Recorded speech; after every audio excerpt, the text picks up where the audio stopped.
자, 이번 시간에는 긴급체포입니다. 글자 그대로 긴급하니까 체포하는 거죠. 긴급한 상황이 발생해서 체포하는 겁니다. 그래서 긴급할 때 영장 없이 피의자를 체포하는 제도입니다. 자, 일종의 영장주의 예외라 볼 수 있겠죠. 영장 없이 체포하는 거니까. 자, 그러니까 긴급할 때 체포하니까 영장 없이 체포하니까 상당히 요건이 중요합니다. 이 세 가지 요건을 동시에 갖춰야 돼요. 범죄가 매우 중대한 범죄다.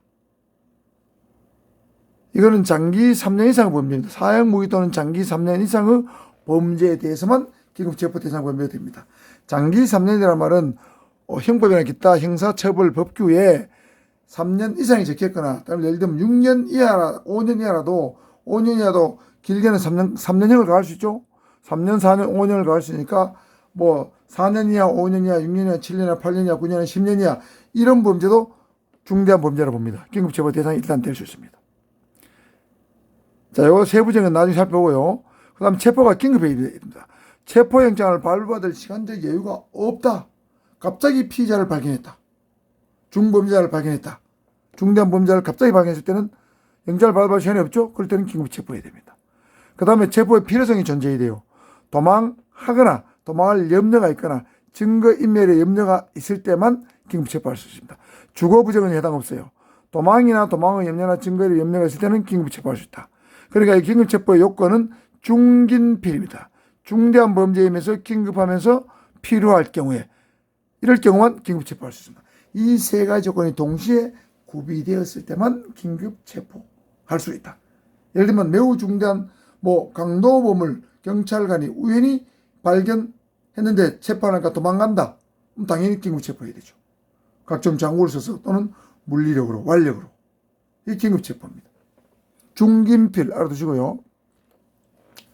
자, 그러면 긴급 체포할 수 있는 범죄와 없는 범죄인데, 3년 법에 3년 미만의 징역이나 근거이 적혔으면 이건 긴급 체포할 수 없습니다. 그 다음에 3년 이상이라고 적혀있으면 긴급 체포할 수 있습니다. 자, 그러면 살펴볼까요? 긴급 체포할 수 없는 범죄는 비교적 경미한 범죄로 볼 수 있습니다. 자, 형법에는 도주죄, 실화죄는 실수로 불리는 거죠. 담배꽁초를 당구치다가 바깥에 집어던져가지고 불이 났다. 그럼 실화죄입니다. 공문서 부정행사, 사문서 부정행사. 또 단순도박, 폭행죄, 과실치사상죄. 과실치상죄는 500만 원 이하 벌금형밖에 없습니다. 과실치사도 1년 이하인가 그렇습니다. 그 다음 점유이탈물 횡령 1년 이하. 죽은 자의 명예훼손, 업무상 과실작물 취득, 알선죄. 업무상 과실입니다. 고의작물 취득은 긴급 체포할 수 있습니다. 업무상 과실작물 취득은 긴급 체포할 수 없다. 단순 도박 긴급 체포할 수 없습니다. 그러나 보통 도박이나 폭행 현장은 현행범이죠. 현행범으로 체포합니다. 긴급 체포할 수 없으니까. 그 다음에 점유이탈 횡령은 예를 들면 누가 고속버스 선반위에 놔두고 가방을 놔두고 갔다. 그걸 슬쩍 가져갔다. 점유이탈 횡령입니다. 1년 이하입니다. 그 다음에 청소년 보호법에 보면 청소년에게 술과 담배를 예를 들어 마트 주인이 팔았다. 2년 이하이기 때문에 긴급 체포할 수 없습니다. 이런 사람은 통상적으로 출석요구서를 보내서 하고 출석요구서를 3회 보내도 않으면 체포영장을 받죠. 그 다음에 성폭법상에 성적 목적을 위한 공공장소 침입죄가 있습니다. 이건 1년 이하인데, 예를 들면 여자 화장실에 몰래 들어가서 여성의 용변 보는 걸 훔쳐봤다. 이거 해당됩니다. 긴급체포 대상은 안 되지만 보통 현행범으로 잡히죠. 그 다음에 통신매체 이용 음란죄는 2년 이하이기 때문에 긴급 체포할 수 없습니다. 예를 들면 상대방이 원하지 않는 음란 영상이나 음란 글이나 문서를 보냈다. 이게 해당됩니다. 성폭법 위반이죠. 그 다음에 도로교통법상에는 승용차나 승합차 등 무면허 운전은 1년 이하입니다. 1년 이하이기 때문에 이거는 긴급 체포할 수가 없습니다. 자, 긴급 체포할 수 있는 범죄 한번 볼까요? 성폭법상은 매우 중대한 범죄입니다. 업무상 위력에 의한 추행죄. 예를 들면 우리 안희정 지사가 자기 김지은 비서를 추행했죠. 3년 이하이기 때문에 긴급 체포할 수 있습니다. 공중 밀집 장소 추행죄 3년 이하입니다. 예를 들면 지하철에서 은근히 남자가 여자의 남자의 신체 앞부분으로 여자의 엉덩이를 슬며시 추행했다. 이겁니다. 카메라 이용 촬영죄. 예를 들면 몰카죠, 몰카. 이건 5년 이하에서 7년 이하로 형량이 상승되는데 이거는 박사방 N번방 사건으로 형량이 가중처벌되게 됐습니다. 그 다음 허위 영상물 반포죄입니다. 이거는 쉽게 말하면 딥페이크라 부르는데 뭐 예를 들면 자기가 좋아하는 예를 들면 뭐 변심한 애인의 얼굴에다가 뭐 포르노 배우의 영상을 합성하는 거죠. 합성물 가공물입니다. 딥페이크라는 것은 허위 영상물이죠. 이건 5년 이하인데 이것도 신설됐습니다. 박사방 사건으로. 그 다음에 촬영물을 이용해서 협박 강요하는 행위입니다. 예를 들면 뭐 불법 성착취물을 가지고 그걸 이용해서 협박 강요하게 되면 1년 이상입니다. 이건 기존에는 형법상 협박죄로 처벌했는데 형법상 협박죄보다 협박죄가 가볍기 때문에 이번에 성폭법에 신설했습니다. 구하라 사건을 계기로 1년 이상으로 신설했기 때문에 이런 것들은 굉장히 중대한 법률죄이기 때문에 죄지면 바로 긴급 체포할 수 있습니다. 업무상 위력 위한 추행, 공직밀집장소 추행, 카메라 몰카죄, 허위 영상물 반포죄, 촬영물 이용해서 협박 강요하는 죄. 그 다음에 형법에도 이런 것들은 다 긴급 체포할 수 있어요. 출판물에 의한 명예훼손. 그냥 명예훼손 안 되지만 출판 명예훼손 됩니다. 허위사실 유포 명예훼손 5년 이하. 허위사실 유포 출판물에 의한 허위사실 유포는 7년 이하입니다. 업무상 과실치사상 5년 이하. 폭처법변, 폭력이 등 처벌에 관한 위반입니다. 도박, 개장, 상습도박, 단순 도박은 안 됐지만 상습 도박은 됩니다. 작물 취득 7년 이하입니다. 방화죄, 실화죄는 안 됐지만 방화죄는 됩니다. 재물 손괴 됩니다.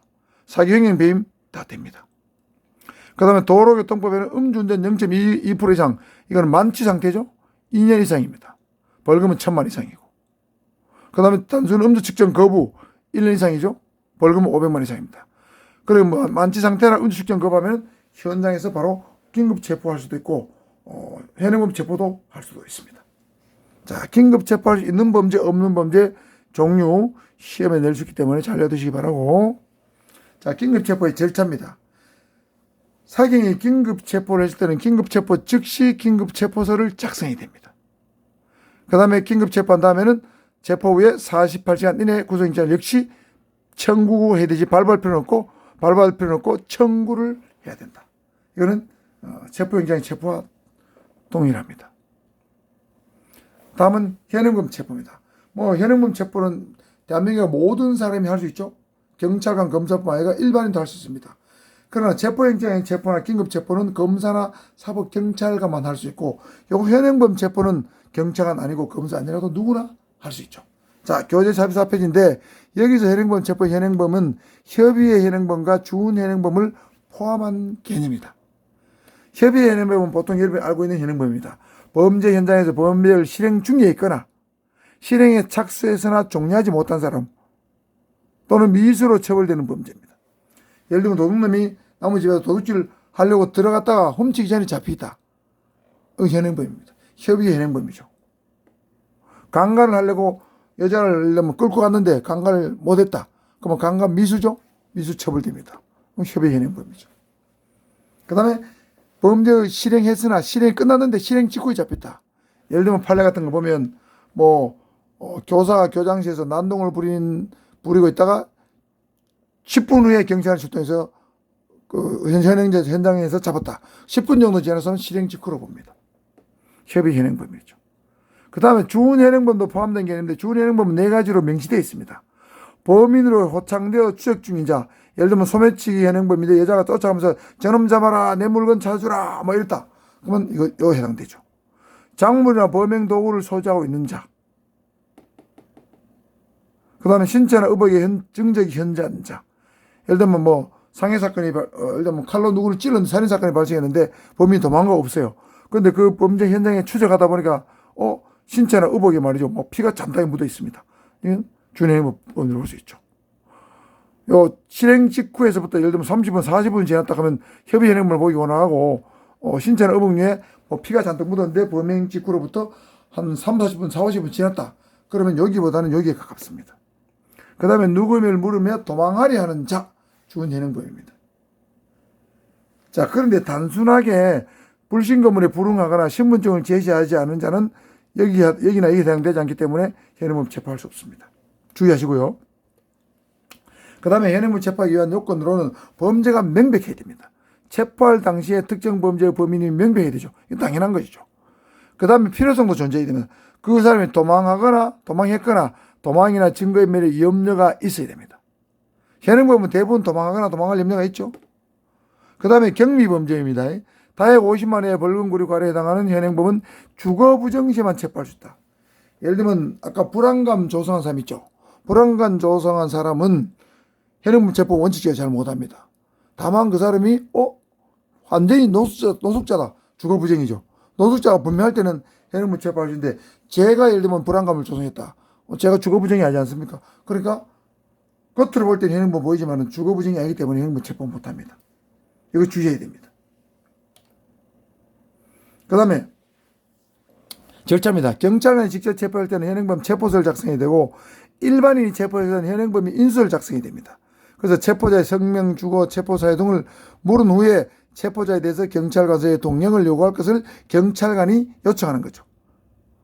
동행은 안 가도 됩니다. 공통사항으로는 이 어느 경우나 공통사항은 현행범 체포 원부에 기재하고 24시간 안에 서면으로 체포 통지를 해야 되고 체포 후에 48시간 안에 구속영장을 청구해야 되고 구속이 필요가 없으면 석방을 해야 됩니다. 자, 이번 시간은 여기까지 긴급 체포, 현행범 체포까지 한번 살펴보았습니다.